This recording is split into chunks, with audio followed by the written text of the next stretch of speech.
Good evening and welcome back to the Standards of Geekness podcast page. I'm 130, your host, the voice that makes you moist, the catalyst, Evan Jones. I am the voice of the villains, the one, the only Brian Mercer. And you know what? I know there's this other guy that wants to be introduced. He thinks he deserves his time, but I don't have time for him. I'm jumping right into the show. We weren't able to get online last week. There were some issues that came up.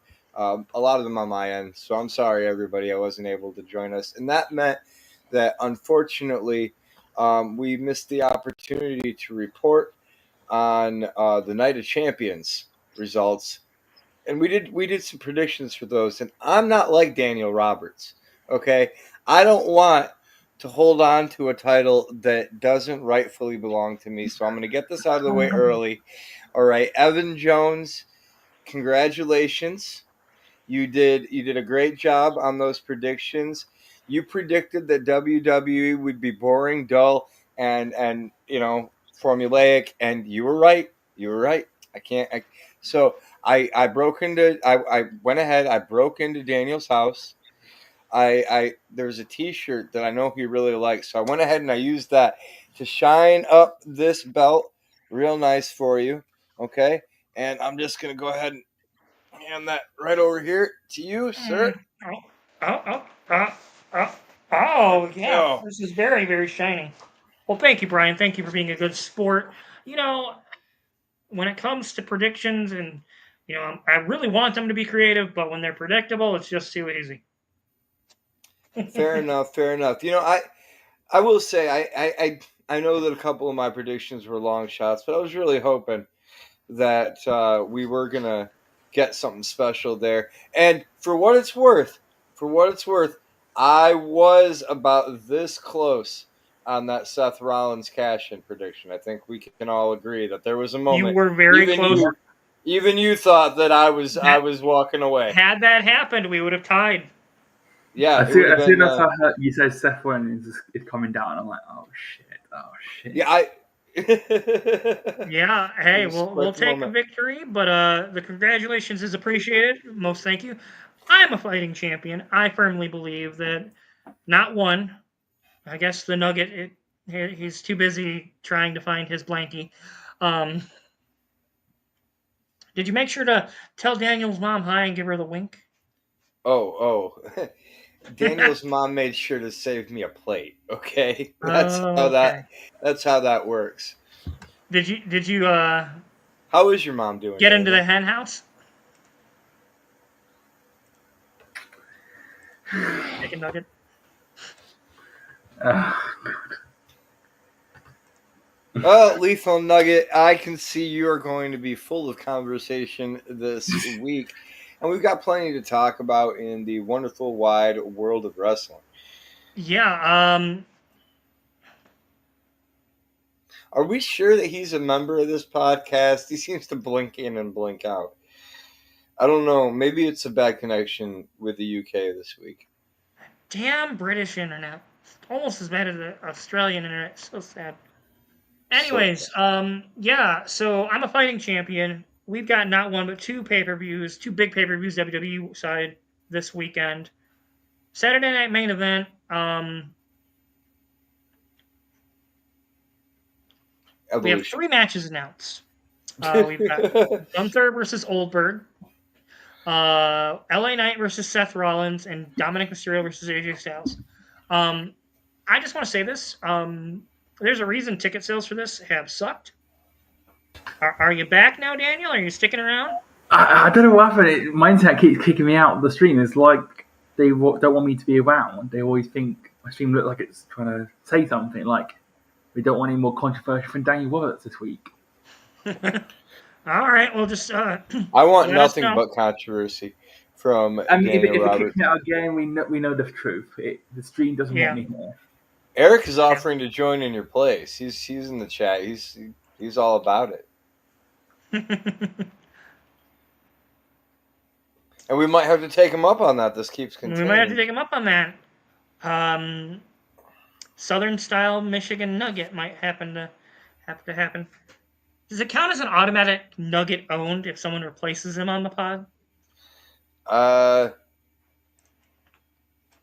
Yeah, sure, why not? Okay. I'll be Anyways, honest. I was really hopeful. We had a big discussion a couple of days ago about prep and telling Daniel to prep, and he had a couple of ideas that he was bouncing off us. I was really hoping this week was going to be a gold star week for Daniel Roberts. Like I yep. was really hoping that this was going to be his week, and now he's not here. It's just sad. But yeah, so only 3 matches announced, and I can see kind of why the ticket sales have been sluggish for this. Nobody wants to see Goldberg wrestle in 2025. I'm sorry, it's just a fact. They had to pipe in sounds on Raw last night to hype him up. No one's interested in this. This isn't a main event that's worthy of this. LA Knight versus Seth Rollins, I'm mildly intrigued just because I like LA Knight and I like seeing him climb up the roster. But I'm going to be full transparent. This group with Seth Rollins, Braun Breaker, Paul Heyman, and Bronson Reed, I'm over it. They have no identity. I don't care. No matter Empire. how many times they try to force it, Seth Rollins is not the guy to carry the company. I'm sorry. That's just a fact. You might not like it. Time and time again, they put him in these positions. The only time he's had a good run as a heel was when he did the heist of the century. Was with the authority in it. His weaknesses could be kind of hidden because he was still kind of green at the top level. But Well, now we're over a decade into his career. Eric, they might have a name now. There's a lot of rumors that with the Paul Heyman interview Plan B. last night, that they're going to be called the Empire. I've heard a lot of people saying that is their name now, is the Empire. That's what. It's not a horrible name. It's not a horrible name, but I just don't see how it connects. Like, they need to convince me at this point. Because I don't believe Seth Rollins is a top guy. I think he's like that. There's the 1A, the S tier, the Cody Rhodes, the John Cena's, the Roman Reigns, the Rocks, Austins, that can carry the company, the Hogans. Then there's the 1B tier, and that's where Seth Rollins is. I don't think Seth's actually the main leader of this group. I think he's the mouthpiece, if you will, for now. It wouldn't shock me if we saw a heel turn out of Cody Rhodes down the line. It made a lot more sense for Cena, actually. Would have. To at least like, and if Cena had been the leader of the group up until he leaves, and then Seth takes over as the leader of the group, I think that might have been more palatable. Yeah, it's just they're getting solid heel heat in the arenas, but like they've been using Seth's entrance song. That's a babyface song. If the entire crowd is singing your song, you are not a heel. That is not a heel song. You are fundamentally missing the fucking point by keeping that as. Is he back? Are you fucking kidding me? All right. That was the fastest dropout yet. Tapped out like his name was Zelzabar. So you got to get a computer, Dan. You can't keep doing this on your cell phone. Yeah. This last time. I don't know what's happening. I really don't. This is the first. Anyways, yeah, it kind of frustrates me from a content creation standpoint also. There's only 3 matches announced. We're going to do predictions based on those 3 matches. If they add match or 2 after that, we'll post it on the page, I guess. It makes it really hard to kind of predict, which I guess is good. Like, it's becoming a pattern. Yeah. It was the what was it, like 2 months ago? It was the same thing. Like, we had 4 matches announced for a PLE. Yeah, and then the night before on SmackDown, they announced the final one. Oh, yeah, they added a Dominic Mysterio match or something that was going to be just like an absolute throwaway. Why is it? Yeah, because he was up against Octagon Jr. from AAA because they had a thing the night before. For the Intercontinental Championship. Yeah. Evolution 2, or I guess, let's make our predictions for Saturday at Main Event based on the 3 matches that we have available. Okay. Dominic Well, are we, Mysterio wait, versus wait, AJ hold, Styles. quick question. There's Evolution and there's Saturday Night Main Event. I think that we should lump all the matches we know from both shows into one mega prediction. Okay, I'm fine with that. By the way, it's one At title least that, defense. yeah, one title defense. It makes it a lot easier. I would hate for Daniel to win Saturday Night's Main Event and then lose Evolution. He still never gets to hold the belt. Yeah, I mean it's not like he's gonna win anyways. I But know, but I'm just saying. You gotta keep gotta give him a hope chance. alive. Yeah, you gotta keep hope And, alive. John Cena Nugget strikes again. Yeah, so I guess let's do it as a super card, and if they add matches, they add matches. Dominic Mysterio versus AJ Styles. Who do you guys? Let's start, Daniel. Who do you got? Dominic versus AJ Styles. Like, in a weird way, I really want it to be AJ, but we all know it's not going to be AJ. He's way past the point of holding titles now. I think he's more there just to kind of put guys over or make them look good on his way out on his final contract. Okay. So I think it's unfortunately going to be Dominic Mysterio. I think he's going to retain. I think they still are very much behind him. And that is it for his predictions. Daniel's got the one prediction in here. Yeah, I don't know. Daniel Dan. might have to join the chat or something. I feel like I'm being cyber attacked or something. If you get dropped again, just join the chat. Okay. Give your predictions there. That might just be the case. I just keep putting stuff in chat. Yeah, Anyway, we know it's not your fault. We're just giving you a hard time. Yeah, but anyway, I know it's your fault. Dominic Mysterio, I think he's going to retain, and then I think they're going to eventually build to obviously Finn versus Dom for the IC title. I don't know when that'll be. Probably SummerSlam, but Yeah, So AJ just signed a 1-year extension with WWE. I don't think he's gonna win this. no. Just from my perspective, I think they are setting up a long-term story for Finn and Dominic. To me, it also doesn't make sense that they're re-pushing Judgment Day. I'm listening. I'm listening to you, Evan. Uh, I find what you have to say is interesting. I'm listening. Sorry, distracted. Yeah. So, anyways, yeah, they're re-pushing Judgment Day, and they're trying to re-elevate them. I think with the Liv Morgan injury, that changed a lot of things throughout pretty much everything on the women's side, which also impacted how Judgment Day's presentation happened as well. Because I honestly think they were planning on putting the belt back on Liv, one of the two belts. She was a workhorse and carried the company for God knows how long. It made sense for where the Judgment Day story was going to. Yeah. Everything that's been going on with Liv and Dom. I'm right there with you. I'm going Dom for the W. Okay. I do think it would be interesting to see AJ, walk away with the belt and lead into a triple threat program that could then devolve into a Finn versus Dom program. Like you start off going after AJ together to get the belt back, and then you start fighting over that belt. And who's going to get the win.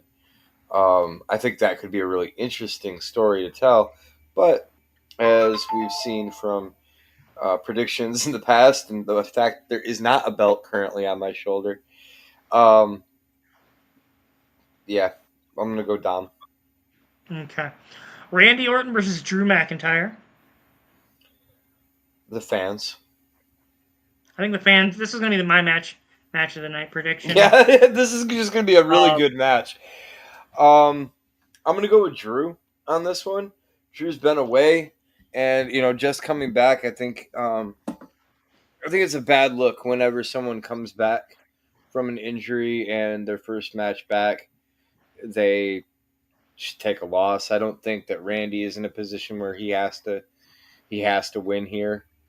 I think he can put over Drew, and come out scot clean. I think this is a good time for Drew to get a win and start building back up his danger. Yeah, I agree. I think they put him kind of on a losing streak for a while there, and I think for his own credibility, he needs to have a win here. They can extend this out and have Randy eventually win the feud, but I don't think Randy needs the dub right now. He has taken quite a few L's too, 3 or 4 in a row. But I think Drew Yeah, winning but here, but when you're taking him to the world heavyweight champion, it's a little more forgivable. yeah.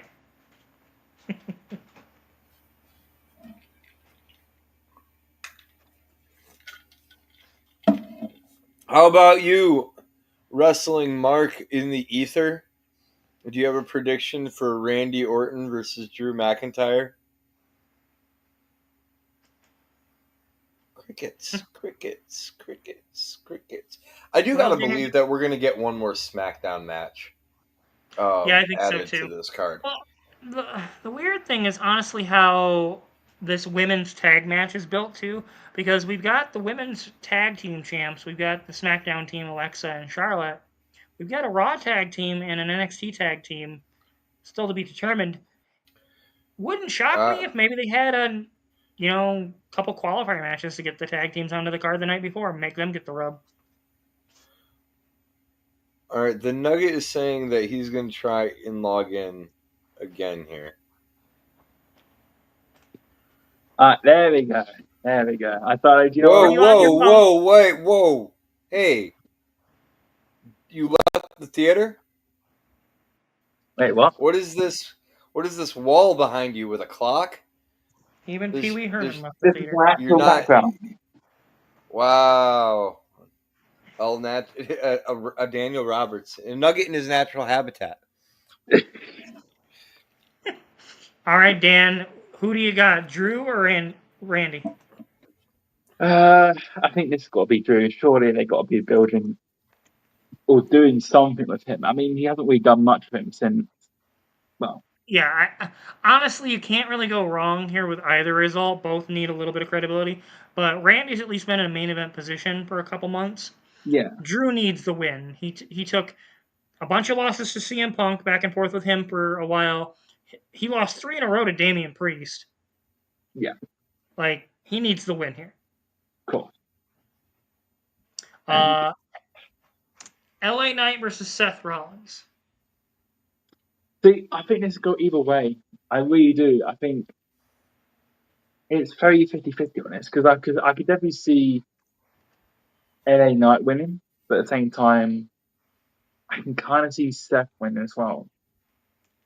So it's Well, how predictions work is you have to pick one or the other, but I'll make it a little easier for you, Dan. I'll go ahead and go first on this one. okay. I think again, you got the guy carrying around the Money in the Bank briefcase with Paul Heyman and two heavies, trying to represent the the big bad. The only way LA Knight wins this is if it's by disqualification. Like Eric just said it in chat, and I think it's a good point. The only way LA Knight wins this is if it's by DQ. Seth, I'm picking. I'm picking. I'm calling Seth Rollins to win. Simple enough. Okay. Yeah. So LA Knight here, I think I Eric's got a think point. LA Knight winning by DQ makes the most sense. It would be the predictable, logical way to go. Um, Especially if they're going to extend this feud, which I think they will. I I think my problem with this is the way that main event ended, with Seth ending up getting a BFT to the face, and then LA Knight Austining his way into the crowd, basically. I think logically, Seth Rollins picking up the W here makes sense, and that's where I'm going. yeah. I feel like I want. Don't get me wrong. I want LA Knight to make that jump. You know what I mean? to Yeah. get into the official main event. But I think something needs to happen a little more storyline wise, other than because the thing between him and Seth Rollins just seems so forced. Inorganic? Yes, Yeah. it's not organic. The reason is you interfered in my match, so now I'm interfering in yours, and Yeah, that works kind of at a base level. But when you're building up this heel faction, I don't think that works. I mean, especially when they're already kind of teasing Braun Breaker to split from the group already, and it's Which is dumb as fuck. like Like, you you've just only built this group. Why yeah. would you tear it apart and tease tearing it apart so soon? mm-hmm. I mean, And that's clearly also that's kind of what makes me think that Seth Rollins isn't the true leader. yeah, He and I doesn't have think control clearly over yeah. I clearly think they do see like potential in Braun Breaker, and maybe that's they want to push him to a main event like soon. But Yeah, but it took Batista like what 1.5, almost 2 years to get into that position because they built the story right. Same with yeah, Randy. I'm gonna go with Seth. I think he's got too much momentum. He's the Money in the Bank holder. You kind of need to keep him strong until he at least cashes it in. So, Yeah. and then here's the main eventer. Can he take losses like this? Yes, he can. But should he? No. Is it weird that I want to use my bonus point on LA Knight winning via DQ? You could always do it. I think I'm Well, going to. well, you got to call LA Knight winning, and then the win by DQ would See, be I feel like I the should be bonus able point. to split my hairs here. No, that's not how that works. I had to try. I had to choose Seth Rollins winning in order for Seth Rollins to cash in. That's fair. Gunther versus Goldberg. I think we all are probably going to go with Gunther here. I'm not. And here's why. And I know it sounds dumb, right? I just knowing how Goldberg is and know how his past history was, where he gets that title match and then wins it, and knowing that they're not actually going to anything with Gunther other than they just put the belt back on him because they kind of didn't know what to do. I think I might go Goldberg, and you know what? I might use my bonus point here actually. I think Seth Rollins is going to cash in on Goldberg. Wow. Okay, that is Ballsy. I that kind of is a like your ballsy balls. one. Yeah, I gotta say, Dan, that is one of the ballsier predictions I've heard you make, and one of the more original predictions I've heard you make. Because So, here's the thing: Seth's always tried it with Cena. He knows Cena's not going to lie down and step out of the way. He's tried it, he's failed. And yes, he could say it was procedure to stop Punk, but you can clearly tell he wanted to win the title. So I think he's clearly the guy after Gunther, not Gunther, like Goldberg, when he's weak and he's caught off but guard, he's not paying attention. it's not a bad it's It's not a not bad bad, prediction. honestly. Dan, Like the I'm more going to I give think you of, your first ever gold star. yeah, that is a gold that is gold star worthy, ladies and gentlemen. I You're gotta now only agree. -50. Yeah, A gold unfor- star, finally. unfortunately, your gold star got eaten up by the fact that you're like so far in the negative. So, like, eventually, maybe you'll still have a gold star. But you did for like a flash of the second, you had one, and you've moved a little bit closer to neutral, and I'm proud of you. I'm proud of you, Dan. Yeah. But yeah, no, like I think obviously with Gunther, they're not really going to do anything with him. They got no like kind of future for him. Um, See, I'm kind of appreciative of the ballsiness it took to make that prediction. I think having Goldberg The win more via I think about it, the more I actually like it. yeah. you kind of got My to look at only his past issue with it history though. is, and it's not an issue with Dan picking it. My issue with it is having Goldberg win here is a complete burial of Gunther and Jey Uso. It serves no purpose to have them win the belts, hot potato it back and forth for however long they were doing it, and then to set it up for Goldberg, who's 58 years old, and this is literally his last match. This, to me, it would undermine any credibility that World Heavyweight Championship had gained at this point. I mean, there is the whole idea, the premise, like Goldberg rushes out, hits, 3 spears, 2 jackhammers right out the gate, basically weighted against Brock Lesnar.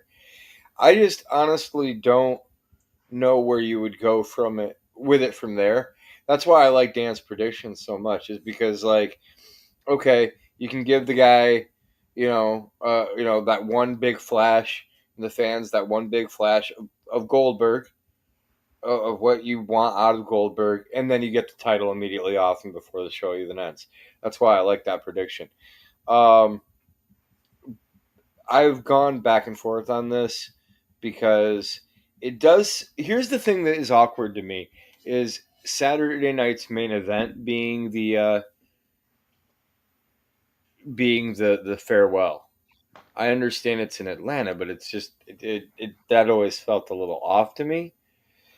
That being said, I don't think that WWE is going to want to invest any more time in Goldberg, given the response that the fans have given. I think if he had gotten a better fan reception, we might be looking at something different. I'm going Gunther. Yeah. That being said, I think Goldberg does spear the shit out of Gunther, and I think that this could be a really interesting position where, like,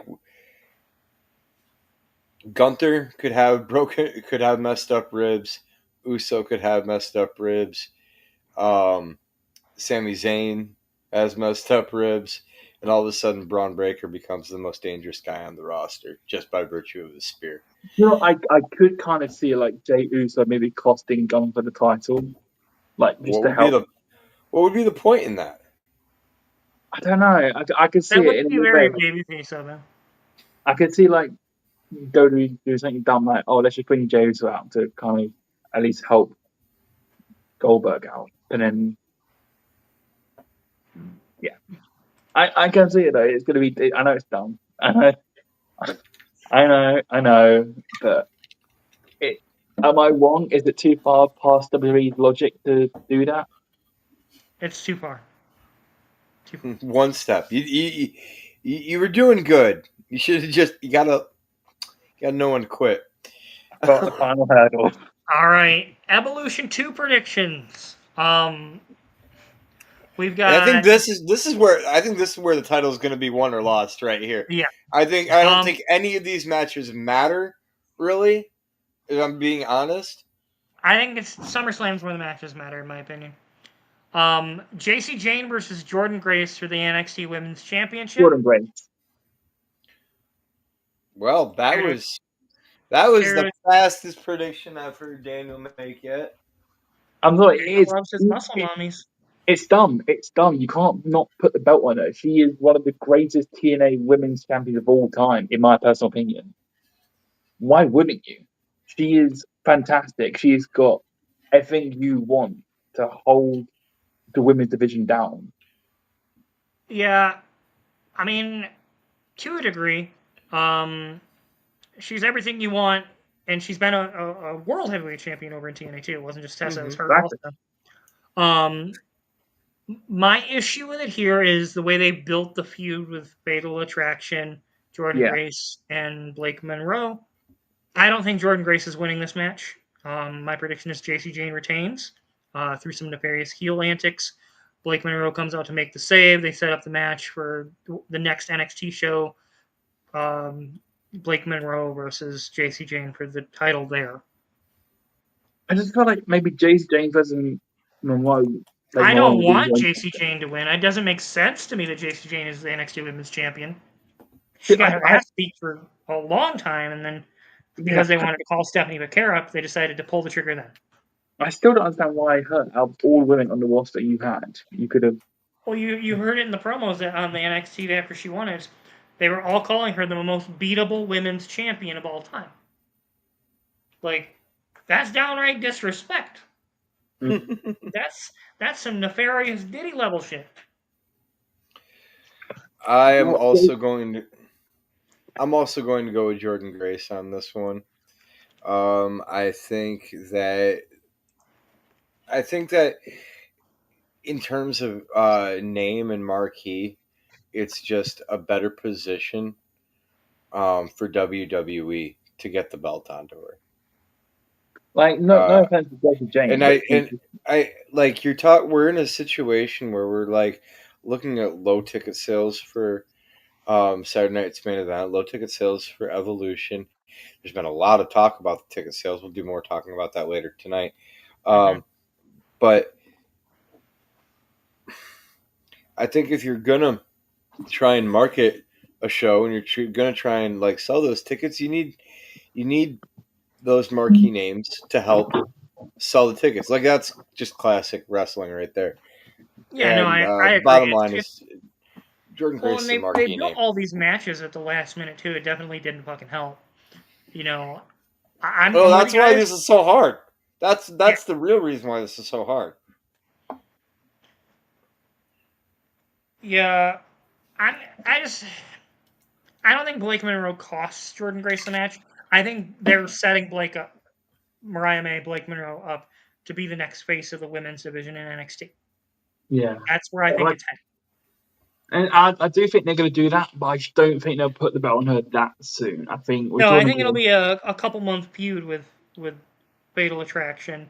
Maybe a 6 women's tag match: Jordan Grace, Blake Monroe, and maybe Kalani versus those 3.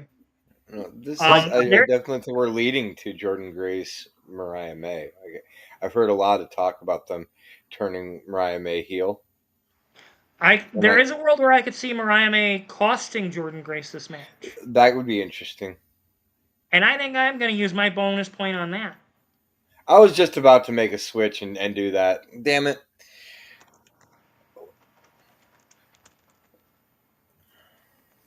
Okay, so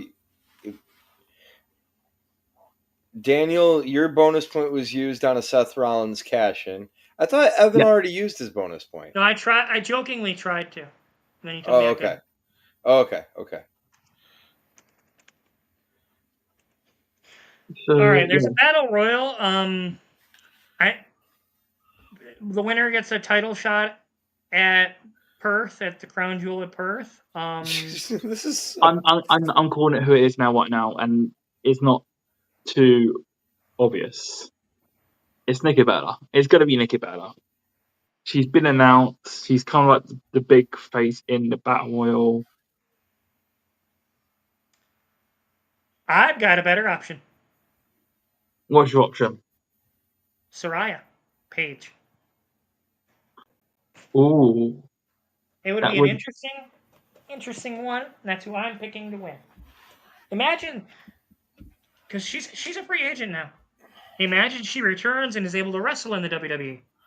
I mean, surely, like, if they were going to choose anyone, it'll be AJ Lee, because I just don't. She might make an appearance. We never know. You can't be away that long from the ring, because we're talking 10 plus years, and walk in and get the dub. You're not Goldberg. How do you know? AJ Lee won the women's championship in her first match ever. What do you mean she's not Goldberg? Bullshit. That wasn't her first match. It was her first match ever.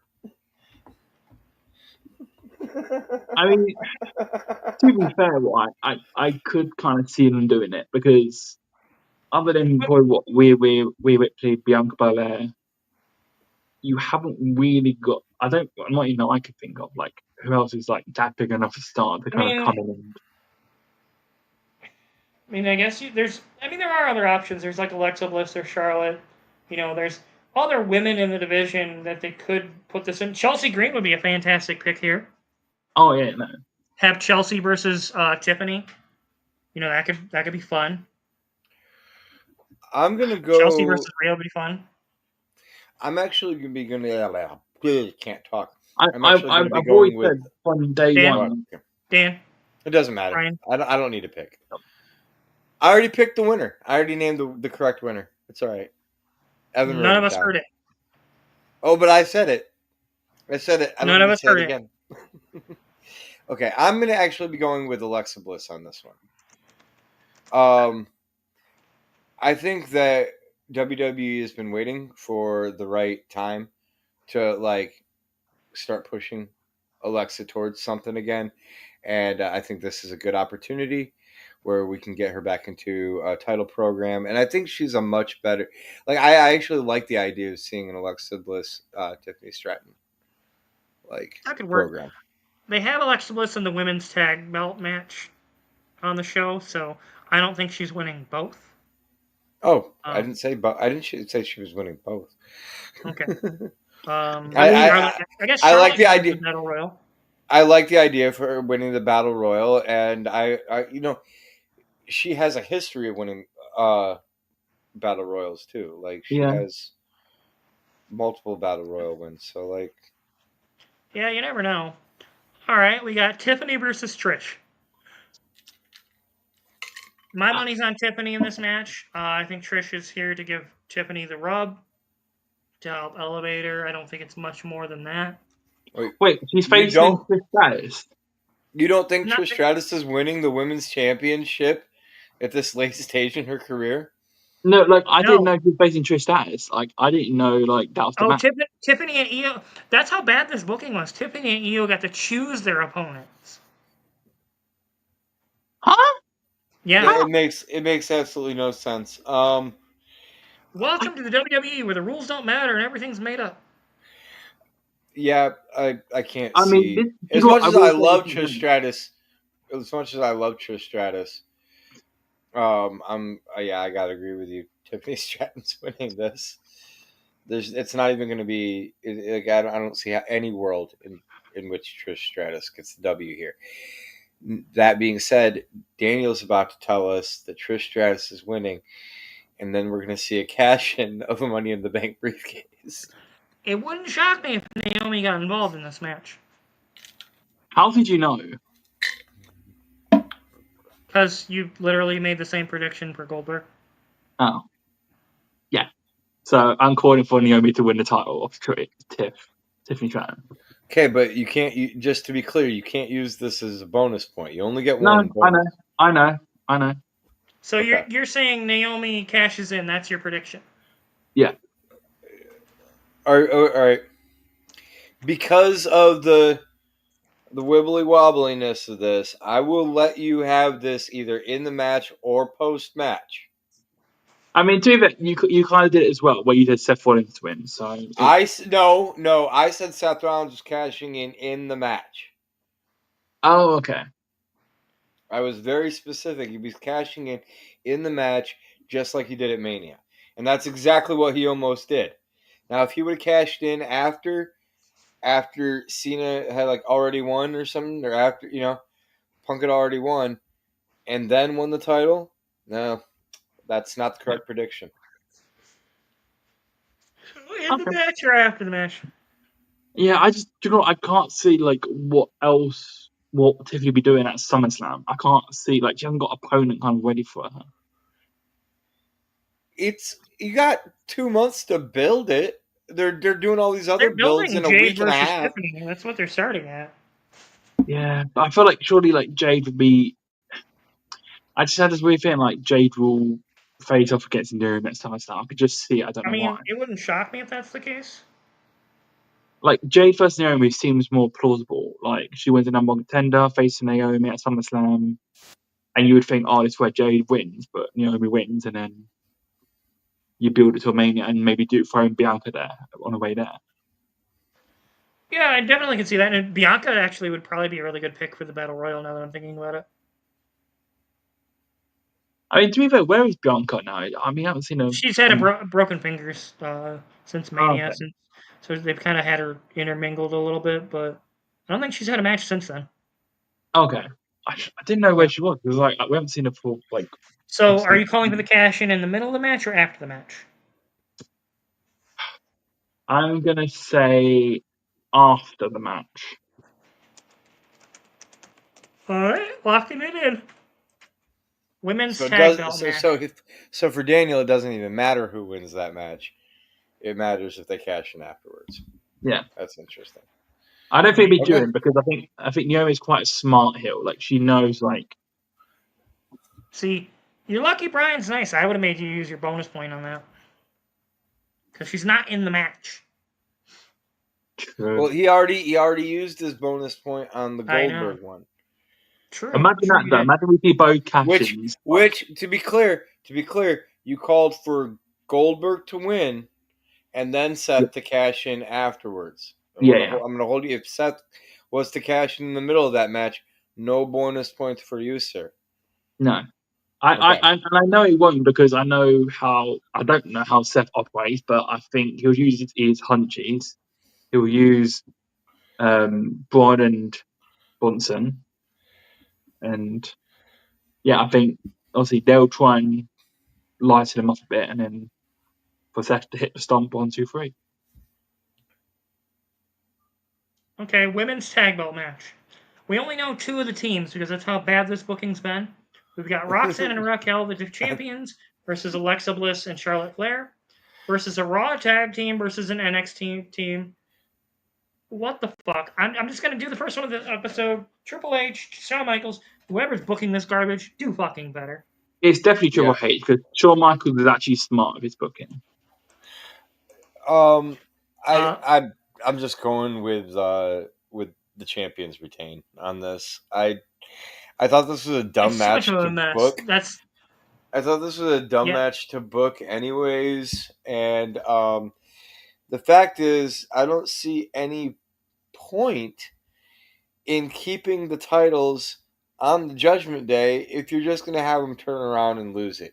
If what you wanted to do was just to create a interesting Fatal 4-Way tag match for Evolution, then have the Make belts it enough. held up. Like, vacate the titles, Yeah. have them held up. The fact that Judgment Day is going into this with As the champs. belts, that leads me Yeah. to believe they're retaining the titles. That was exactly what I was going to say. It just doesn't make sense. All right, Dan, who do you got? It's going to be Roxanne Raquel. Like it's It's a Judgment Day sweep. We all agree. yeah, like it's not going to be Alexa and Charlotte. Obviously, we know that. It's not going to be an I think NXT tag team. there's a world where it could be Alexa and Charlotte. They're clearly building something there, and maybe putting Charlotte in the tag team division for a little while and letting her run up there Yeah. will get people to maybe eventually believe into a babyface run for her. I like the idea of doing a tag team with Charlotte and Alexa Bliss, but I think you need to build the chemistry between them more. It's almost like this weird version of like Kane and Daniel Bryan between Yep. them. It's like I just want to see the chemistry build with them a little bit more, so then I can love the two of you together. That's what I want. Yep. And I think that's the whole point of this match is the champs will retain. It'll lead to chemistry between Charlotte and Flair and Alexa a little more, and then we'll see a individual tag team feud between Judgment Day and them. No, I definitely could see a world where it leads to another championship match just between the two teams at SummerSlam. Yeah, that's what I think is happening. I was wondering, should we do some like guesses of like who the other two teams could be from like NXT and Raw? Fatal No. Attraction from NXT. They're the That's only what I'm tag team thinking. that Yeah, I makes think from sense. NXT. And then Oh, from Raw, the Kabuki Warriors. That's who I was going to go with was the Kabuki Warriors. yeah, I'll say same. Yeah, I could see that happening. After the way that Asuka came out Yeah, on Raw last night, yeah, I would say the Kabuki Warriors get back together on Evolution. Yeah. All right, we got Jade versus Naomi in a no holds barred match. Most interesting match of the night. It's the Of one with some Evolution 2, yeah. story. Like, this is the one that actually has a build up to it. Yep. Dan, you go ahead and go first. Jade. I just think she's got the momentum, she's got everything going for her, and I think if they push the match between Tiffany and Trish near the end of Evolution, or like second to last show of the main, well, second to last match of the show, then I can definitely see Naomi cashing in and winning the title. It means Jade has Stakes for to go. SummerSlam. Yeah, Yeah, I think honestly, I could see this being the opening match of the night, yeah. and then if it is, I think your predictions will come true. That's what I was thinking, because I was like, if Jade wins it at the first, Naomi's going to want to get like kind of back at Jade. So what's better than kind of taking this one thing she wants the most, which is the Yep. title. Yep. I'm same boat. I think Jade. I think the story's right for the picking. Naomi hasn't beat her yet. If they're gonna have Naomi beat her, it'll be once Naomi has the belt, and it'll be through cautious heel tactics. Yeah. Well, I think it's about that time of the night that Brian's going to have to make one of his wild predictions. Okay, dokie. Bianca returns. Bianca returns to help Naomi. And I will be using my point right there. I'm going to say Naomi. I can see that would make this a more intriguing thing. I'm down with that. I'm going to say that Naomi gets the W. And what keeps it interesting if Naomi gets the win here is that then she can cash in, right? And it's still a situation where Jade hasn't been able to beat her. And now there's the question of, now that Naomi has Bianca at her side officially, like, can Jade overcome Naomi? Like, I think that makes it a bit more interesting. So that is what I'm going with, and that's what I'm going to use my extra point on. I could see that. There's also a world where Naomi could cheat to win. Bianca comes out to confront her and then gets involved in the match, and then it leads to Bianca, Naomi, and Jade all feuding throughout the lead up to Mania. Yeah, it could definitely be a triple threat kind of situation, or I could see Bianca coming out and inadvertently costing Jade the match. I just think that given the build-up into the heel turn, that it's more interesting to see Bianca come out and to see Bianca turn heel. We haven't seen a heel Bianca Belair on the main roster. It's been what, 4 or 5 years since she was last heel, and that was. She's just been a babyface since her debut. Yeah, on the main roster, she's always been a babyface. Yeah, Vince McMahon saw star written all over her, and he wanted her that way, and that's why he kept her. And I think it would be good for her, and it'd be a good character refresh. I kind of hate that I didn't think of that. Io Sky versus Rhea Ripley. I think Rhea's finally going to beat Io Sky at this event. Io has done nothing with this belt. She won it right before Mania. She defended it at Mania. I think she's defended it 2 or 3 times since then. Here we are 3-4 months later. The women's title, the Raw women's title, has been defended 8 times since she won it. Or 8 times in total. Is what I believe the stat was I was reading earlier. Like between Liv and her and Rhea, 8 times between the 3 of them basically. They don't have them wrestling on TV. Well, I don't think that Io is the star to carry the women's division that WWE wanted her to be. I will say she feels very much like a Seth Rollins in a way, where she's like A tier, but she's not. She can't carry it. I think that she is one of those people who'd be very largely benefited by a manager someone to do some talking for her, talk a little shit for Yeah. her. Because ultimately, I think that the language barrier really, she's one of those wrestlers who it does come into play for, and it hurts.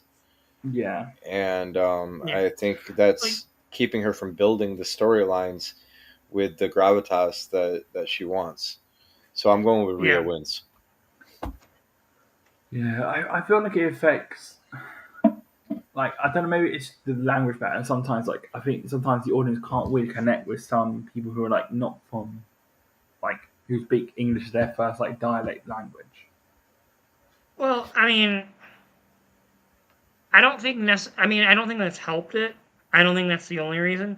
I think the problem is the crowd was super behind Io in that lead up to her triple towards Mania and the triple threat because like she was treated as an afterthought. You heard me here first on the podcast saying no, she's not the star you guys think she is. She's a great ring hand, great talent. She is super over with the crowd. The problem is and this is the one time you'll hear me agree with Triple H saying this. The audience sometimes doesn't always know best. Yeah, Just because you want something doesn't mean it translates well. Mm-hmm. Doesn't mean that it's any fault of Io's.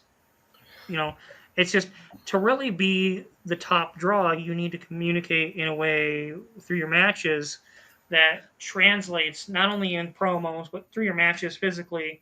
Tell the stories, and it's like a connect the dots. You used to get in little kids puzzle in the gazettes.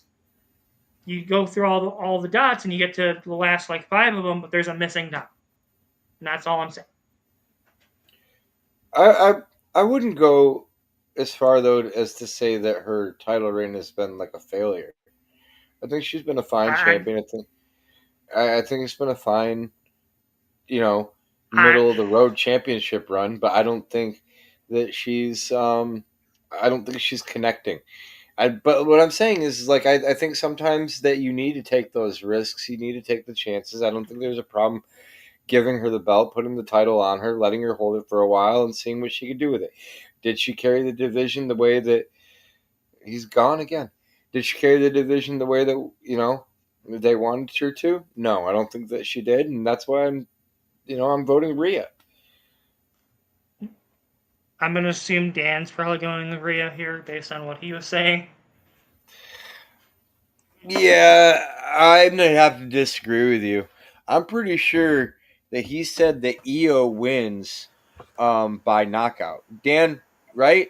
Io wins by knockout? Io by knockout. Yeah. Yep, that's what he said. That's his pick. Okay, Wait, hold on. locking it Hold in. on. I thought you meant we are. Oh,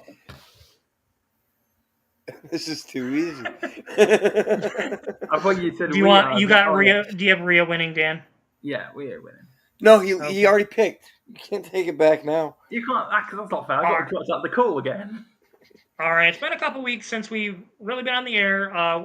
Before we jump into the GOAT, our tournament where we are determining the number one greatest of all time wrestler based on you, our audience's opinions.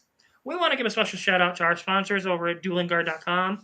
Make sure for all your trading card game needs, whether it's binders, sleeves, playmats, backpacks, they've got it all. They've got tons of your favorite anime characters. I've got some DBZ ones and some One Piece ones myself. Um, Go over to duelingguard.com. Make sure you enter the code SOG to get your 5% off all your orders. It helps support us here at the pod and helps get you some cool swag. Ah! All He right, the picked GOAT Alexa Bliss. results. He picked Alexa Bliss too. Good man, smart man. Antonio Inoki, Junkyard Dog, Owen Hart, and Ricky Steamboat all pick up the W. Um, Honestly, some of these were close, some of these were not close at all. Which ones? Owen Which and ones? Daniel Bryan.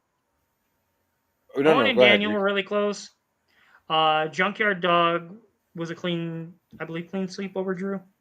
Steamboat was really close, and Inoki was really close. That said, next four up, Booker T, Mr. Bogdan, King Booker versus Kerry Von Erich, the Texas Tornado. British Bulldog versus Seth Rollins. Chris Jericho versus Triple H. We've seen that one. That was a WrestleMania main event. Was it? Oh, wait. But should it have been? It was, but should it have should been? And then we got, ooh, yeah, the Macho Man Randy Savage versus Chris Benoit. Oh, well, it It's looks gonna- like the Macho Man's going to be put in the Canadian Crippler. I'm just like holding back so many comments right now. Wait, it's the AI picked the Macho Man Randy Savage to go. Of all the wrestlers in this, pick the Macho Man Randy Savage to go up against Chris Benoit. I mean, Well, wow. so with each one of with the like AI, the only way this could have been more volatile is if you told me like it was Kevin Sullivan.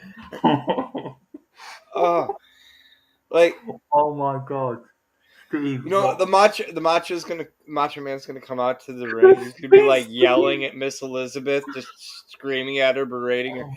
Chris Benoit is gonna come out and go, "Hold my beer." That's how terrible this is. You realize that, right? So when the AI did this, I also asked it to give a justification as to why it selected these matches and the potential for them. Do you want to know what the AI said? They're both dead. I mean, I don't, but I do. It's bound to be a killer match. Oh dear God!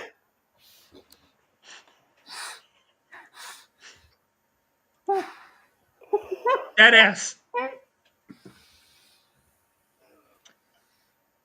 Oh I yes! sat there and Snap into a Slim Jim.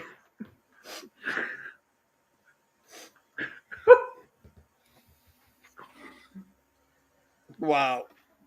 Ooh, AI owned Nugget 1. I'm gonna give the AI a gold star Gold for star. that one. 2 gold stars. What does it get the same gold star like I do? And I'm No, Dan, No. the AI's in the positive. You're negative 49 stars. those fucking clankers. With the hard R? Well, he's not allowed to say clank Oz. He's not God, one of them. He's not one of the. British Elon Musk over there. We. You're like Elon Musk before the hair treatment. Yeah, it's going. It is. I'm trying to cover it. That's okay. I'm busting your balls, bud. Yeah. So, as many of you can see in our title this week, we kind of decided to tackle a topic we've been asked about before, something we've kind of danced around, something we don't usually do. Tonight's title of the episode is Wrestling, Politics, and the Price of Admission. We thought it was kind of fitting because everything has a price of admission when it comes to wrestling. Yeah. And when we finally we had enough of people asking that we wanted to just get it out there. For those of you who know, most of you know what our politics are here in the U.S., Brian and mine anyways. Daniel's in a little bit different situation. He's over there in jolly old England, wanking off on his beans and toast. Yeah, But so we really... The thing, I want to preface this. Part of the reason that we wanted to do this discussion tonight, though, is because even though we are talking about, we're going to be talking about wrestling and current American politics and how the current American politics are affecting professional wrestling as a whole.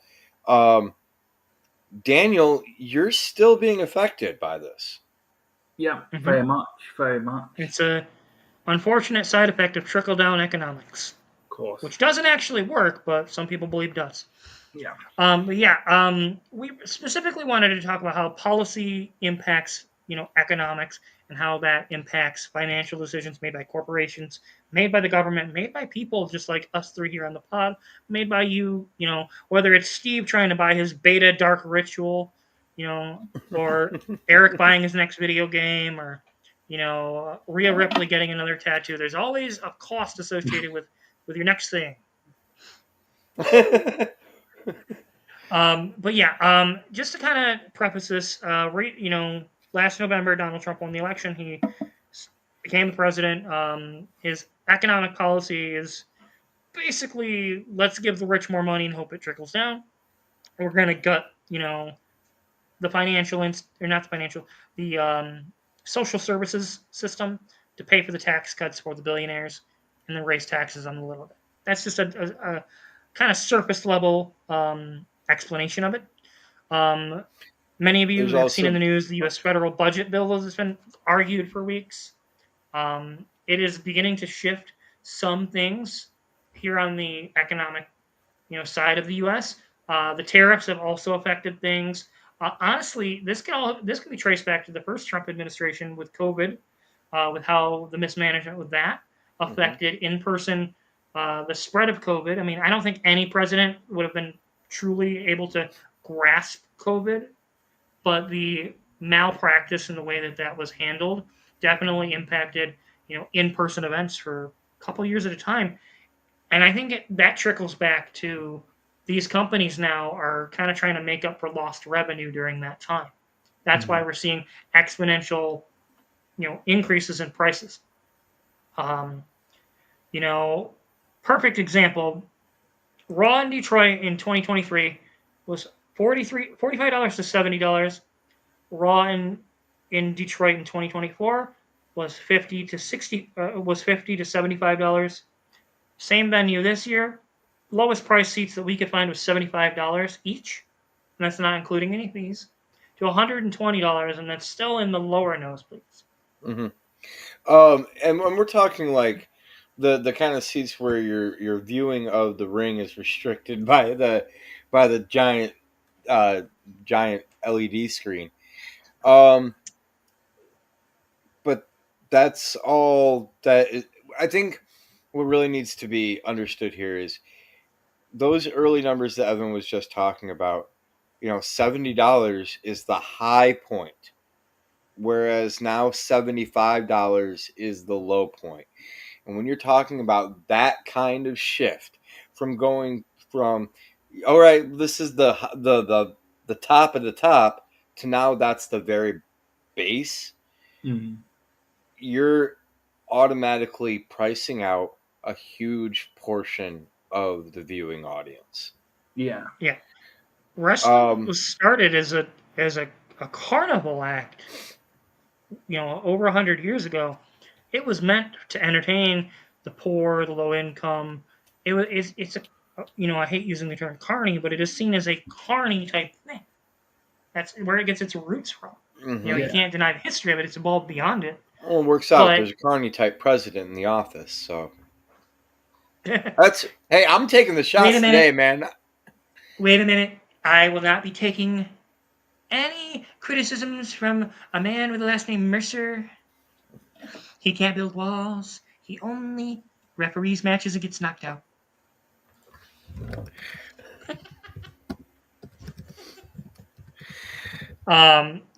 In all seriousness, though, a lot of people don't realize these cuts are going to, impact you. Whether it's tariffs, I've seen it in my work. I've seen the prices of things go from $25 to buy something to $125 just because of tariffs, if not more. I've seen the price of groceries. A year ago I could spend $150 every 2 to 3 weeks to feed a family of 3. Now we're looking at $250, $300. Like it becomes exponential when all these factors add up, and that's just not. It's not a feasible thing, and it doesn't help that wages haven't kept up with inflation either. Yeah. And when you have inflationary forces like that, to the point where it has tripled, what it costs you, but your dollar remains the same. Every year you don't get a raise from your job is a pay cut. You are losing money. And every year you're looking at these costs continuing to rise up. And it's the same thing with the housing market. It's the same thing with each individual sector of, the economic theory there. Costs are going to continue to rise no matter what over time. when you have inflation that has plateaued and or gone down in a lot of instances, it leads to economic stagnation and it leads to terrible tax policies and tariffs. Well, this is, in my mind, just a bad series of business decisions. I don't think that. All right, so Eric Bischoff has gone on record as saying that with WCW, their ticket sales. What do you want? Why did you really want people in the stands? Well, because it looks good on TV. They were willing to Mm-hmm. give away tickets so that they could fill those seats because it's more important to have that. Where were they? But that doesn't mean they weren't profitable. Where were they Mm-hmm. being profitable at that time? Well, they were being profitable TV, with TV, with their advertising. We've seen cross a promotional. we've seen a massive increase in the amount of commercialization of the WWE product, in terms of Mm-hmm. like all the advertising that they do across the Netflix shows they put onto the ring. I mean, didn't I don't know if this is true. I heard a rumor that there was a Cash App symbol on Seth Rollins' Money in the Bank briefcase. That honestly wouldn't shock me. I know there's cross promotional things with video games. You can play as Rey Mysterio, Rhea Ripley, or Cody Rhodes in Call of Duty. Mm-hmm. There's all these Clash of Clans games where there's Hulk Hogan like characters and Rhea Ripley characters. Like the money is there, and clearly WWE sees this as a lever to drive to growth and revenue. But I think they're forgetting the important lesson here is you're nothing without your audience. And it does look bad on TV when there's whole sections tarped off and there's whole sections not shown. People shit all over AEW for years because of that, because they were Mm-hmm. having struggles. When you look at AEW now, they've kept their prices mostly consistent. Right now, it's anywhere from $25 to $50 basically to go to an Yep. AEW show. After fees, it's like 70. And I'll say flat It's out, Evan and I have been talking all summer about wanting to go see another wrestling show together. We enjoy going to shows together. And we were looking at going to Raw in Detroit later this month. And as soon as we saw the ticket prices, we realized that's more than we're willing to pay to go to a Raw. see a show, Yeah. to go to a Raw. Yeah. Specifically, Had it been a pay per view, that would be different. that would be different. I'm willing to justify paying a little more for a pay per view. Mm-hmm. My problem is the fact that it's already a thing when you go to a Raw, you still have to leave work early 9 times out of 10 to make traffic. We Mm-hmm. live on the west side of the state. Detroit's still 2.5 hours away to Little Caesars Arena. There's And then to get gas, downtown, get parking, deal all with that. parking, and when Raw's in Grand Rapids, it's one thing, and SmackDown was in Grand Rapids this last, I think, 2 weeks ago. Yeah, it was when John Cena cut the pipe bomb. And those The cheapest prices tickets were a little bit better, but not much. the cheapest tickets I found going into that were $85 to $90. I did see early ticket sales that were 60 Okay. for the Yeah, I cheap must have missed seats, that, but like but I think it's not those that were pre-sale prices for people who had pre-sale access. yeah, and it's not that I couldn't afford it. It's just I don't want to justify that. Yeah. I'm a Well, big believer in putting my money where my mouth is, and like I just can't. I don't know if I can continue to put my money behind WWE taking advantage of their audience. well, I think here's a big point to this is, you know, we talk okay, you talk about the difference between going to a PLE versus going to a Raw. Last night I watched Raw, and I can't believe this is the case, but this morning I found myself having to go back and watch like the ups and downs videos and the recap videos for Raw because it was so bland and it was so generic as an overall show that I got to the end of it and I'm thinking to myself, what actually happened in that episode? Like, was that did I just watch a rerun of the week before? We're just That's doing been the very that's been the product base, since Mania. and To, I to me, think it's been the last product night. since Mania. No, and I understand what you're saying, but at least before I was able to walk out going, okay, I see that this one storyline was progressed. I can see that this one thing was done over here. Last night it was very much a situation of I gained nothing storyline wise, progression wise, in any sense from anything that happened in that show.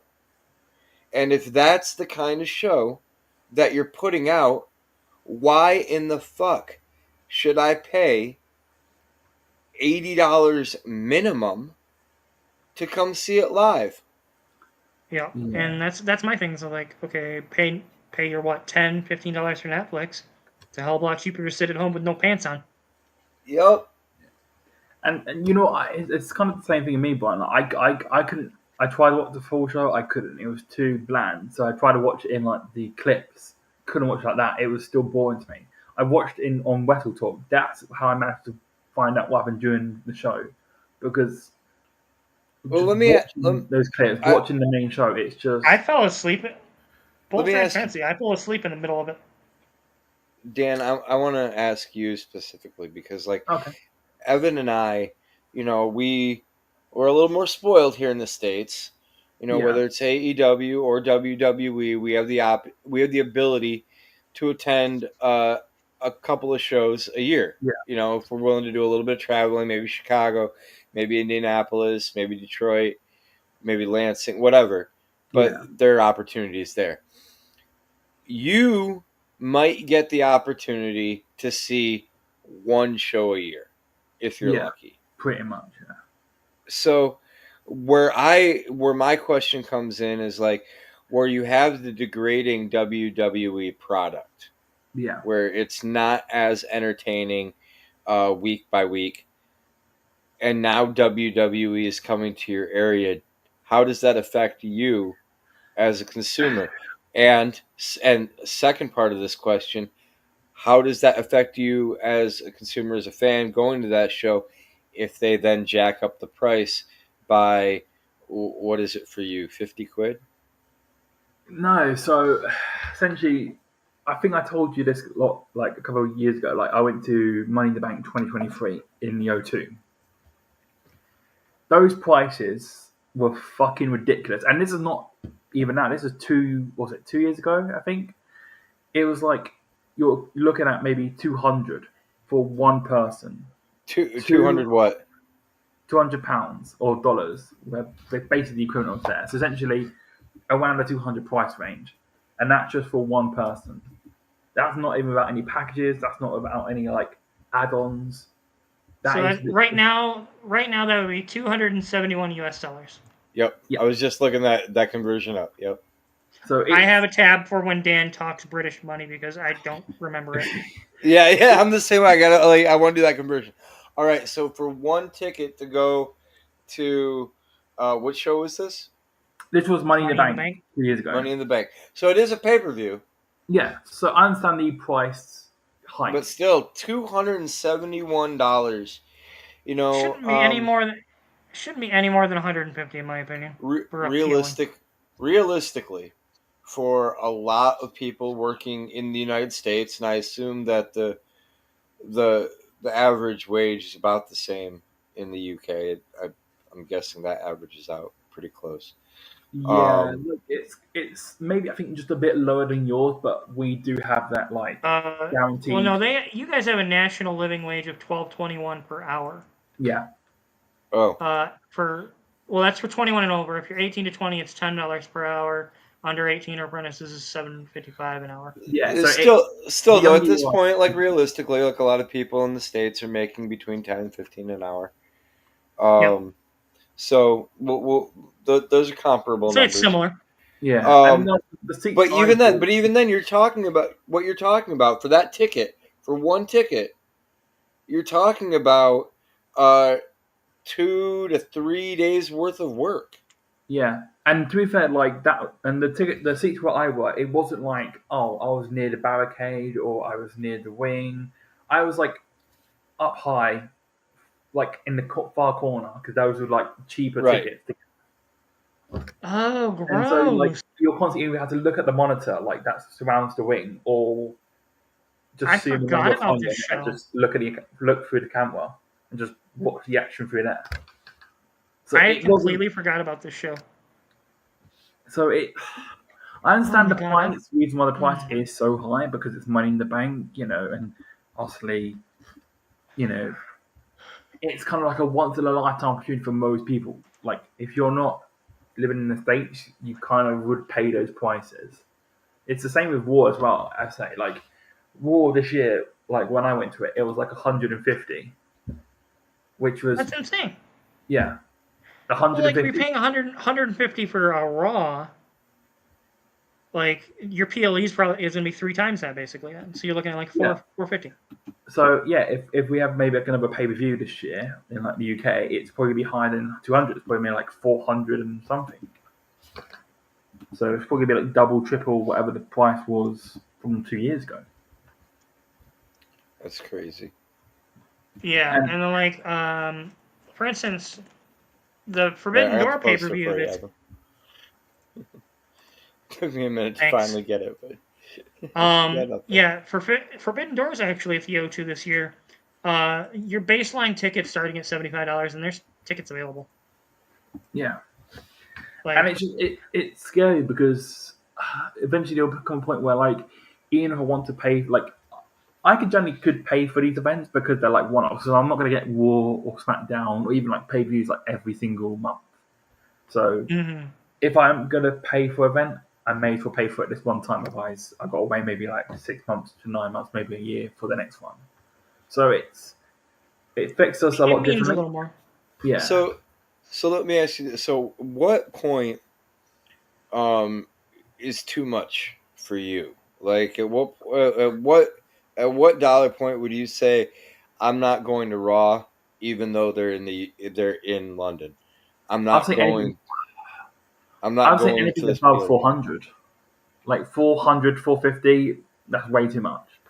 Like it is ridiculous point. Like no one like in the UK can afford that, especially when obviously we just had COVID, but we're also coming out of a really dangerous, economy collapse and also a cost of living crisis. So you're basically saying another 25% is about as much as you can take. Yeah, like even if it's Yeah, like even if it's like WrestleMania, if WrestleMania was like 500, I still wouldn't pay it.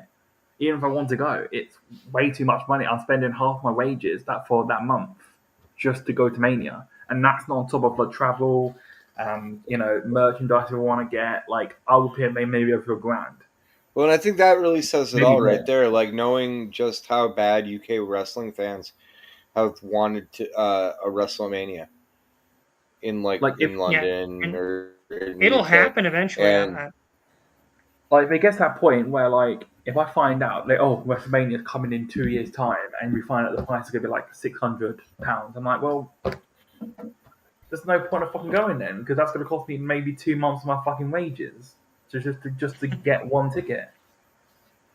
And Yeah, it's just because and it sucks to go base. alone. You never want to go alone to a wrestling show. You always want someone to yeah, go with. Yeah, yeah. and that's Well, when and I based on feel like I'm missing out because I've seen some of these Western fans, especially like the people who probably went to the events in like Spain, France, Puerto Rico. Like it's amazing. It is like their version of Mania, and it's incredible moment. Like obviously, okay, we do have Money Bank, we do have a few Wars and Smackdowns, but we haven't had like a big pay per view. So when we eventually do get a big pay per view, like a Mania or even like a SummerSlam, it's going to be huge, and yet it's going to be so priced out of everyone's price range. Half the arenas is probably going to be empty because no one's going to really afford it unless it's the super rich. and that's our point also too is with these pricing changes, particularly with the WWE, I don't Brian and I were talking, we feel that at least from our perspective, they whether it's intentional or not, corporate greed is pricing out the lower and middle class. Mm-hmm. Now, I know house shows used to be more of a thing, so there would be lower ticket prices. Yeah. And Vince was very keen on keeping prices somewhat affordable for the average person because he knew that if he could get a group of 5 to 10 people paying that $50 to $100 to come together, that's more meaningful than getting one or two fat cats to come in and pay the same. Well, It's more well, eyeballs and for your product.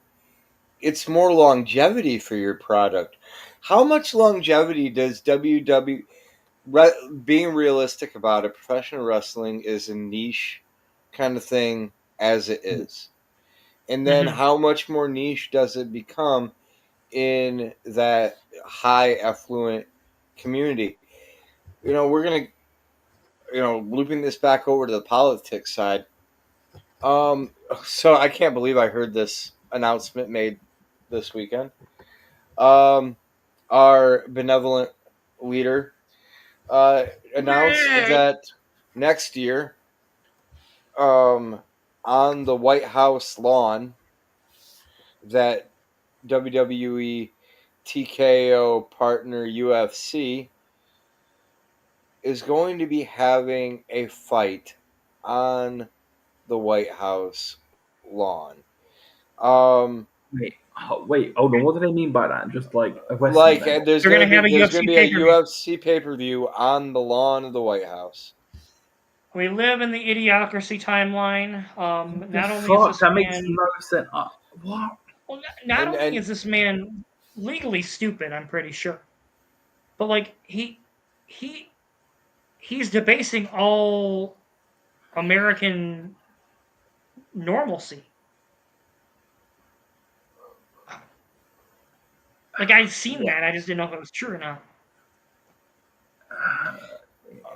I mean, I guess, but kind of what I'm saying here is you have like announcements like that where it's seeming to put TKO as a company into the limelight, and you have you have Linda McMahon as a member of Trump's cabinet, both terms, and we know that she's going to be a shareholder. We know that Trump's going to be a shareholder. We know they're friends with the whole McMahon family, and they're all going to be shareholders all through that. And there becomes a point where I start to question, how do other events in the world that are being created? There's a lot of turmoil all over the world. The world at large is not exactly happy with the Trump regime. No. Um, we've Apart from maybe seen the UK, but our Labour's just not. Labour, our leader, has got no balls. He once called out Trump for his idiocy and his pointless shit he said over the past years, and then immediately turns his mind and was like, "Oh, great, Trump's great. Trump's awesome." That's because they're all bootlickers. Yeah. So my issue with this whole thing, and I just to kind of round it out in the politics realm, is that I don't know if anyone out there has watched Idiocracy, but when we've corporatized our government, when we have essentially, Brando is TKO in this instance. The Yeah. entertainment it's what plants crave. Like that's where we're at in this fucking timeline. We got President Orange Command Show, a literal fucking doofus. And my whole thing about this is not only is he lying to his base of voters, and they don't see it. He's lying to the general media. He's lying to the public. And what gets me about this whole thing is did this not end when he made fun of the disabled reporter in 2015? Howard Dean got laughed out of the 2004 presidential thing or 2000 because of yeah, that I laugh remember that he that. did. I remember And that. then all the things with John Edwards, all the things with the Clintons, like Ross Perot, all the fucking Jerry Brown in the 80s. There's guys in the 70s who dropped out because they were found to be having an affair. And you've got a guy out there allegedly paying the porn star money to hide an affair. I don't get where it didn't end there. Do you know we what don't this have to feels call like? that It one. feels like We don't have Trump to is call that like one a alleged character. anymore. He's like a WWE. Oh, we don't have to? He's like the American version of Vince McMahon. Like he is like the representation of Vince, but in the office. Yeah, that's somehow. You know, It makes me sick to my stomach. It makes me sick to my fucking stomach. It just feels like Trump's playing the Vince McMahon character, well, but for real, and that's so fucking dangerous. I think what's really crazy about this, I'm going to bring this back around to some other people's opinions besides just our own here. There, with the passing of the big beautiful bill, this last week, which just like gutted healthcare, gutted several programs, just is filtering money into the top 1%. I was really amazed, Evan. I put this up on our Facebook. I was really amazed that we actually share opinions with both Kevin Nash and Jim Cornette on this topic. Yeah. No, I mean, Nash is a former Army police officer. He's a avid Democrat. And you know, Jim Cornette, for all the racist tirades and the you know misomers that he would be in alignment with the American Fascist Party, is a Democrat as well. My problem, and I think I have a problem with the Democrats too. Like let's be real here. I'm not. I don't consider myself a liberal. I consider myself a socialist. When Kevin Nash is coming out here and dropping his nuts on the world's face and saying, "Hey, this isn't right," and people are getting mad about it. Hey, we're all allowed to have our opinions. That's just mhm. humanity. That's how America works. Despite how the orange mango Mussolini wants to pretend that we don't have freedom of speech, we do have freedom of speech. Even that doofus has freedom of speech. The problem is there's a lack of accountability, and fundamentally, when it comes to Congress, they're all licking his boot. Yep. The Supreme Court is licking his taint. The Democratic establishment, and this honestly is the thing that pissed me off most about this entire fucking big beautiful thing bill thing. Not only is it gutting healthcare, gutting social service nets and all this other stuff. Chuck Schumer, you rabid piece of fucking excrement, decided to Gutless come out here. fucking coward. You are a feckless, performative piece of shit. Oh, I decided to take the name off the bill. It's no longer the big beautiful bill. They can't call it that. Are you fuck? That's the problem with Democrats is they play from behind the eight ball. They're not proactive. Mm-hmm. Maybe if you leaned into the left side of your party instead of trying to go right, maybe Kamala would have won. Hey, Just saying. I still maintain Donald Trump is his entire political run is just basically using heel wrestling tactics. You know why? You know why the Democrats didn't beat Donald Trump? You want to know the real reason? Because Because Joe Biden tagged him. they still haven't put a baby face out there, and they haven't figured out what a baby face in the current landscape looks like. We need, the Democrats want to win. Go put Stone Cold Steve Austin out there. Now, I'm not meaning Stone Cold Steve Austin literally. I'm meaning that politician that is going to have the attitude of a Stone Cold Steve Austin. I don't give a fuck. I'm coming for that gold. And you know who's going to stop me? Not you. That's exactly what needs to happen. They need a fighter. And that's what I pissed think me that off about the Chuck they need. Chuck I will Schumer say, shit. you guys need like a Bernie Sanders again. He was quite good from what I've seen and what I was told. Bernie had a great mind, but he was still honestly, He wasn't trusted by the establishment. if Bernie had been 20 years younger, it would have been a very different story. The fact Mm-hmm. that he was older, and then the base that he found in that late age was the younger base that he could have weaponized or mobilized. Excuse me. He could have won, but he needed to do it 20 years ago, or he Well, needed to be 20 years yeah. younger. I mean, it's complicated. I worked as a door knocker in the 2016 and 2020 campaign for Bernie. Um, I firmly believed his policies and still believe that his policies, the Democratic Socialist policies that FDR espoused, are what we need. Um, I do believe that there's a point where we as Americans do have to compromise on certain things. I don't think compromise can be had when it comes to human lives. I don't think it can be a compromise on immigration. There's no such thing as an illegal human being. The Democrats in 2016 lost because Hillary Clinton ran an ineffective campaign. She took the Midwest states for granted and got pelted in the fucking face by it. In 2020, Biden, they campaigned hard. They won that. They won the Rust Belt. The Rust Belt's kind of purple. In 2024, Joe Biden didn't do them any services. He should have dropped out sooner. Kamala should have had a longer chance to try to build her name in front of the audience. Absolutely. There's also these weird intergenerational shifts where we've got millennials who have tended to lean more socially liberal. Gen X's were kind of liberal, kind of not. They're in the middle of the road. The boomers are kind of conservative. Silent generation, kind of conservative. Gen Z's kind of a dividing line. I noticed this trend. I was reading this article. Gen Zs who graduated high school before COVID tend to lean more socially liberal. Gen Zs who graduated post-COVID tend to lean more conservative. And I think we're seeing that kind of play out and trickle out throughout the generations in terms of politics. But to circle it back to the Bernie thing, Bernie had a great mind. I do think he should have been younger. Joe Biden also, the problem is that we also have these old fucks in charge. Joe Biden was, what, 81 when he left office? 82? Yeah.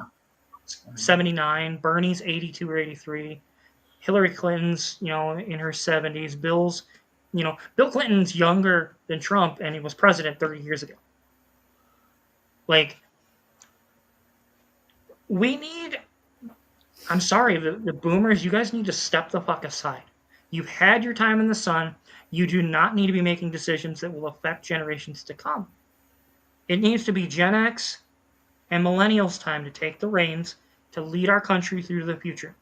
It doesn't have to mean that your taxes, and it's so stupid that people think, oh, my taxes are going to go up. Your taxes are already going up. And it's so stupid, this whole big, beautiful bill thing, because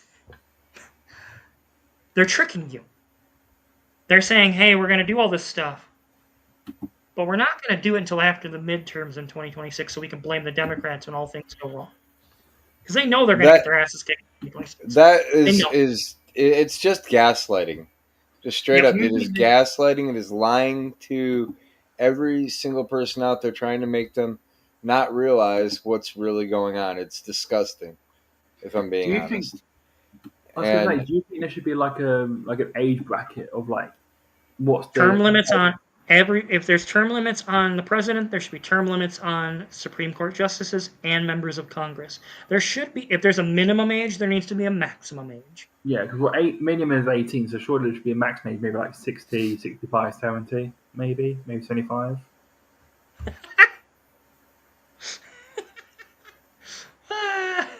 Wait, is that Lou? I love that. No, that's Roman Reigns. Oh. Or Jacob Batu. It was supposed to be Jey Uso. It was supposed to be Jey Uso, but ChatGPT does what ChatGPT does. If we have an age of retirement, I think ultimately, we're getting towards the end of the show tonight. We've been going for about an hour and a half. Yeah. I think ultimately here, and I think I speak for all of us, and I think I speak for the entire wrestling community when I look at the current government here in the United States, and all of you at WWE making financial decisions or making decisions about the ticket prices and the price of merch and everything, which is also going up. We haven't even gotten into that. And this is the message. It's very, very clear. Do fucking better. Do fucking better. It's just a fact. Do fucking better. Like 3 3 words. Do fucking better. 3 words. Do fucking better. Speaking of the merch, this same shirt when I went to Raw last year was $20. Same shirt now, 45. Mm-hmm. Those every dollar matters, and I I'm understand. wearing something, authentic and exclusive. You shouldn't be wearing your jizz mop on the pod. No. And we'll end it on that note. Make sure you go to duelingguard.com, enter the code SOG to get 5% off all your orders. Also, where did it go? I'm going to drop another link here. Phoenix 3D Square Site, friend of the pod. They do 3D printing, whether you want deck boxes, toys. I got some dinosaurs made by them for my son. Great products. Make sure to give him a look.